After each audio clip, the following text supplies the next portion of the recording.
안녕하세요, 키빗입니다. 이번 주제는 경제학의 아버지 애덤 스미스, 블록체인에서 다시 태어나다 입니다.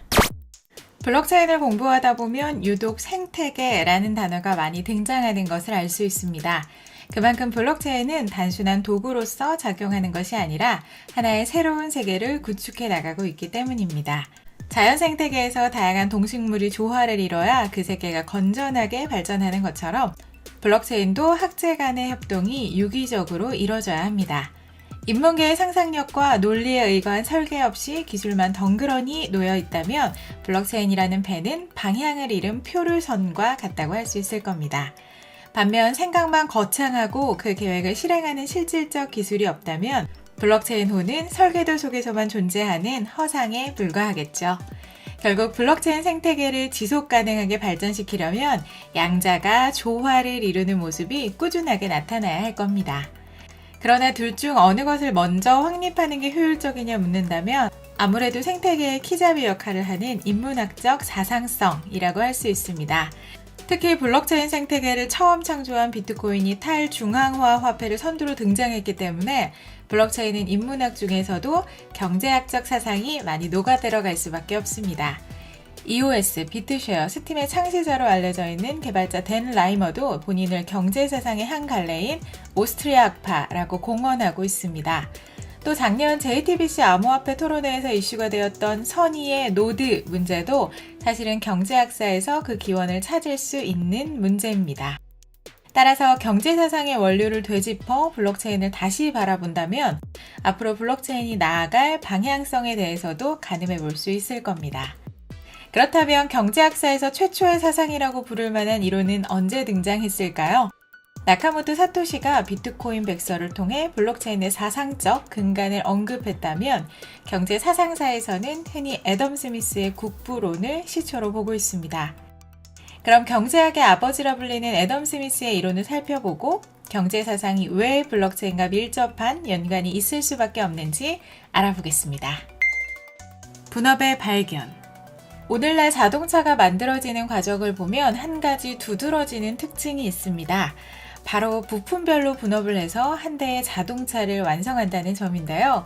이렇게 되면 한 사람이 자동차를 처음부터 끝까지 다 만들어내는 것보다 훨씬 더 뛰어난 생산성을 가질 수 있게 됩니다.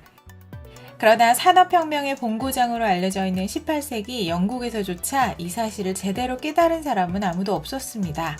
깨닫기는커녕 18세기 중반의 서유럽은 산업혁명의 태동으로 인해 급변하는 세상에 적응하기도 힘든 상황이었죠. 그런데 이때 글래스고 대학에서 도덕, 철학 교수를 하다가 직장을 그만두고 유럽 여행을 다녀온 스코틀랜드의 한 남자가 세상을 뒤흔드는 책을 발표하게 됩니다. 1966년의 일인데요. 이 책이 바로 애덤 스미스의 국부론입니다. 여기서 애덤 스미스는 책 맨 첫 장에 핀 공장을 예로 들며 분업의 원리에 대해 이야기합니다. 국부론 상권, 분업, 7에서 9페이지. 노동 생산력을 최대로 개선 및 증진시키는 것은 그리고 노동을 할 때 발휘되는 대부분의 기능 숙련 판단은 분업의 결과인 것 같다. 아주 소규모 제조업이지만 그것의 분업이 자주 언급된 적이 있는 핀 제조업을 예로 들어보자. 핀을 만드는 중요한 작업은 약 18개의 독립된 조작으로 분할되고 있는데 어떤 공장에서는 이 18개의 조작을 18명의 직공들이 나누어서 하고 있고 다른 공장에서는 한 직공이 두세 가지 조작을 담당하고 있다. 그러나 그들이 각각 독립적으로 완성품을 만든다면 그리고 그들 중 누구도 이 특수 업종의 교육을 받은 적이 없었다면 그들 각자는 분명히 하루에 20개도 만들 수 없을 것이며 어쩌면 하루에 1개도 만들 수 없을지 모른다. 이와 같은 애덤 스미스의 주장은 당시로서 사고의 전환을 불러일으키기에 충분했습니다. 이미 핀 공장처럼 소규모 제조업에서 무의식적으로 분업의 원리를 깨우치던 사람이 있긴 했지만 그것을 의식적으로 생각해내 체계화한 사람은 아무도 없었기 때문입니다. 덕분에 영국은 18세기 후반부터 산업혁명을 꽃피워 애덤 스미스의 분업 원리를 바탕으로 생산성을 크게 높일 수 있게 됐습니다. 노동 가치설. 또한 애덤 스미스는 상품의 가치가 노동으로부터 매겨진다는 노동 가치설의 창시자이기도 했습니다. 이러한 그의 이론에는 당시 시대적 맥락도 한몫을 했는데요. 18세기 중엽만 해도 금은의 축적이 국부를 창출해낸다는 사고를 가진 중상주의자들이 경제의 주류 사상을 점유하고 있었기 때문입니다.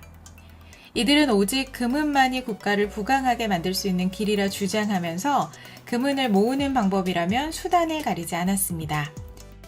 예를 들어 타국의 철이 자국의 철보다 질이 좋을지라도 그것을 수입해오면 금은이 해외로 빠져나가기 때문에 일부러 질이 떨어지는 본국의 철을 사용했습니다. 따라서 서구 열강들은 자국보다 질이 좋은 상품을 들여오면서도 금은을 유출시키지 않게 하기 위해 식민지를 개척하기 시작했습니다.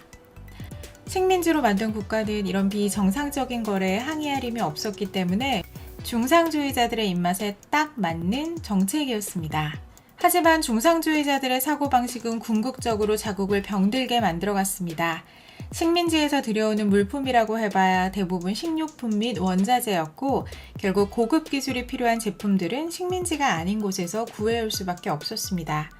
그러나 이렇게 되면 중상주의자들의 사상과 위배되는 결과가 일어납니다. 결국 중상주의자들은 수입을 최소한으로만 하고 수출로 금은의 축적을 극대화하겠다는 전략을 세워야 했습니다. 그런데 그들은 이 수출 과정에서 더 큰 사익을 추구하기 위해 영세상인을 착취하고 독점을 정당화하려는 움직임을 조직적으로 보이게 됩니다. 애덤 스미스의 노동가치설은 이런 중상주의자들의 폐단을 바로잡기 위해 만들어진 이론이었습니다. 국부론 학원 814페이지. 소비야말로 모든 생산활동의 유일한 목표이자 목적이며 생산자의 이익은 소비자의 이익을 증진시키는 데 필요한 한에서만 고려되어야 한다. 이런 명제는 더없이 자명한 것으로 이를 증명하려고 하는 것은 어리석은 일이다. 그러나 중상주의에서는 소비자의 이익이 거의 언제나 생산자의 이익에 희생되고 있으며 중상주의는 소비가 아니라 생산을 모든 상공업의 궁극적인 목표이자 목적으로 삼고 있는 듯이 보인다. 금은의 축적보다 노동가치에 의한 소비 증진이 훨씬 낫다고 본 것이었습니다. 그리고 교환의 매개체인 화폐는 말 그대로 교환가치라는 관념이 부여된 것이라 주장하며 그 값을 매기는 척도는 노동에 의해 결정된다고 이야기했습니다. 쉽게 말해 10의 강도로 만들어진 상품에는 10,000원의 가치가 부여되고 1의 강도로 만들어진 상품에는 1,000원의 가치가 부여된다는 것입니다. 하지만 그의 노동가치설은 노동 강도의 기준, 상품의 상위성을 어떻게 설명할 것인지에 대한 구체적인 언급은 나와 있지 않았습니다. 또한 후에 나타나는 새로운 생산 방식인 기계제 대공업의 현상을 설명하지 못하게 됩니다. 그래서 그가 처음 고안해낸 노동가치설의 부족한 점은 훗날 데이비드 리카도와 칼 마르크스가 보완하게 됩니다. 보이지 않는 손. 경제학을 배우지 않은 사람이라도 보이지 않는 손은 한 번쯤 들어봤던 용어일 겁니다. 그만큼 애덤 스미스의 업적 중에서 가장 파급력이 컸던 이론이라고 할 수 있는데요. 노동가치설의 배경처럼 중상주의자들의 논리를 반박하는 과정에서 탄생한 이 이론은 경제뿐만 아니라 당대의 도덕과 철학에도 충격을 가져다 줬습니다. 중세에서부터 금기시되어 오던 이기심에 의한 사익 추구를 오히려 합리적이며 더 큰 국부를 불려주는 원천으로 봤기 때문입니다. 국부론 상권 19페이지. 우리가 매일 식사를 할 수 있는 것은 푸주간 주인과 양조장 주인 그리고 빵집 주인의 자비심 때문이 아니라 그들 자신의 이익을 위한 그들의 고려 때문이다. 우리는 그들의 자비심에 호소하지 않고 그들의 자애심에 호소하며 그들에게 우리 자신의 필요를 말하지 않고 그들 자신에게 유리함을 말한다. 애덤 스미스의 이론을 바탕으로 시대는 종교개혁 이후 다시 한번 패러다임의 전환을 맞이합니다. 블록체인의 세상에서 다시 태어난 애덤 스미스. 블록체인의 핵심 철학은 탈중앙화입니다. 그만큼 어떤 하나의 조직에 통제받지 않는 자율성을 추구하는데요. 이런 블록체인의 철학은 애덤 스미스의 사상과 일맥상통하는 측면이 있습니다. 첫째로 그가 이야기했던 초창기 원시적인 분업의 원리가 블록체인 생태계 안에 더욱 고도화되고 있습니다. 핀 공장에서의 분업은 단순히 생산적인 면에서 하나의 물품을 단계별로 만들어내는 데 불과했지만 블록체인의 세상에서는 중개자조차 없이 생산, 소비, 서비스, 마케팅, 아이디어 등 모든 것이 분업화되고 있기 때문입니다. 이렇듯 블록체인은 앞으로 중앙에 의한 단일 지성체제를 넘어 분업화된 집단 지성체제로의 발걸음을 이어나갈 것으로 보입니다. 둘째는 보이지 않는 손이 블록체인에서 다시 대두되고 있다는 겁니다. 현재 블록체인을 기반으로 하는 수많은 암호화폐들에서 공통적으로 나타나는 특징이 있습니다. 바로 JTBC 암호화폐 토론회에 나왔던 선의의 노드를 활용한다는 겁니다. 이 방식에는 컴퓨팅 파워에 의한 채굴, 지불에 의한 보상, 채굴 권리를 위임해 얻는 보상 등 다양한 길이 있지만 결국 보상을 추구하는 개인의 이기심이 공익을 증진시키는 데 기여한다는 보이지 않는 손의 원리가 공통적으로 녹아 있습니다. 블록체인의 개념을 처음 만들어낸 나카모토 사토시의 비트코인 백서에도 이런 철학이 그대로 명시되어 있습니다. 개인의 이기심에 의해 사익을 추구하는 과정에서 생태계를 건전하게 유지하는 것이 더 득이 되기 때문에 참여자들이 악의적 행동을 하지 않을 것이라는 이야기입니다. 결국 선의의 노드는 보상을 얻는 과정에서 참여자들이 이기적 행동이 공익 증진으로 이어지는 과정 그 자체를 의미하는 겁니다. 도덕적으로 착한 사람들이 선의의 노드라는 의미가 아닙니다. 셋째로 공명정대한 관찰자 역할을 블록체인이 해줄 수 있다는 겁니다. 공명정대한 관찰자는 애덤 스미스의 또 다른 저서 도덕감정론에 나오는 개념입니다. 개인을 가만히 두면 사회가 아비규환이 될 것 같지만 누구나 일종의 양심이 있기 때문에 막상 자유를 줘도 그렇게 되지 않는다는 것인데요. 도덕감정론이 국부론보다 먼저 나온 것을 생각하면 공명정대한 관찰자 개념이 보이지 않는 손을 뒷받침하는 철학임을 알 수 있는 대목입니다. 그러나 공명정대한 관찰자 개념은 인류의 역사를 되돌아봤을 때 지나치게 낙관적인 면이 없지 않아 있었습니다. 실제로 개인을 자연 그대로 뒀을 때 양심이 지켜지는 경우보다는 안 지켜지는 경우가 훨씬 많았기 때문입니다. 그렇다고 국가나 거대 세력에게 지나친 권력을 넘겨버리면 중상주의자들에게서 나타났던 현상처럼 해당 조직이 단체로 부패해 개인을 옥죄는 현상이 나타납니다. 그래서 애덤 스미스는 국부론에서 다음과 같은 원론적 결론을 내립니다. 국부론 상권 168페이지 동업자들은 오락이나 기분 전환을 위해 만나는 경우에도 그들의 대화는 공중에 반대되는 음모나 가격 인상을 위한 모종의 책략으로 끝나지 않을 때가 거의 없다. 이러한 모임을 실제로 집행 가능하거나 자유와 정의에 모순되지 않는 법률로 저지한다는 것은 불가능하다.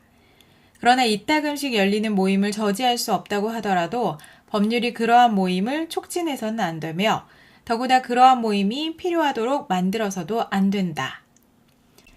자유를 침해하지 않는 선에서 법률이 공중의 담합을 촉진할 수 없도록 나가야 한다는 것입니다. 하지만 이렇게 해서 그 법률의 강도가 어느 수준에서 집행되어야 하는지를 가늠하기 어렵습니다. 무엇보다 예외사항을 계속 임의로 적용하다 보면 결국 보이지 않는 손의 의미는 퇴색되고 말겠죠. 이런 딜레마 속에서 블록체인은 애덤 스미스가 원했던 세상에 대한 비전을 다시 제시합니다. 모든 정보가 투명하게 기록되는 블록체인 기술이 정착된다면 우리 모두가 공명정대한 관찰자를 기술적으로 가질 수밖에 없기 때문입니다. 또 만에 하나 그것을 지키지 않는 개인이 등장하더라도 데이터에 기록된 조작할 수 없는 증거 아래 공정한 법의 심판을 기대할 수 있을 겁니다. 앞으로 블록체인이라는 새로운 철학과 기술을 가진 집합체가 과연 애덤 스미스의 꿈을 실현시킬 수 있을까요? 이미 그 위대한 실험은 진행 중입니다. 지금까지 키비씨였습니다.